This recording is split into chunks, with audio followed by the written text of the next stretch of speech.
社会书要来关心落雨天塞车，嘛要特别注意安全。苗栗的东螺科学园区一车轿车落雨天，无张无弛去弄到电火条，规台车变形。其中一个后壁坐的查甫人，因为脚掉伫椅仔袂振动，消防人员用破坏机器，差不多1点外钟才甲伊救出来。这件车祸拢总引起2个人着重伤，也佫有2个人着轻伤。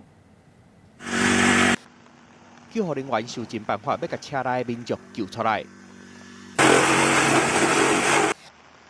一个查甫人的倒脚夹伫车门，甲驾驶座中央疼甲强的分气。消防队员干那会当用机丝，甲车门甲椅仔拆掉，用超1点钟的时间，才甲人救出来，送去病院。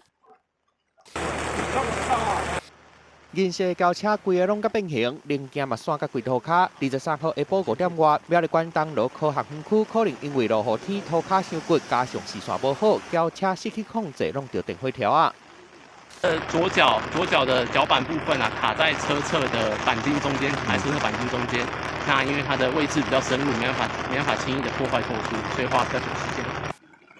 这件车祸造成2个人重伤，2个人轻伤，拢无生命的危险，全部拢送去病院治疗。车祸发生的原因，警方搁要进一步调查。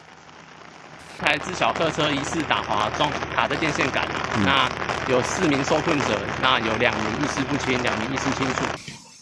苗栗县长落几工的雨，东螺消防队才拄完成任务尔，想未到国道3号上北145公里通宵路段，就搁发生8台车烧弄的意外，和国道塞车塞甲真严重，好加载干那1个人受伤送去病院。记者综合报道。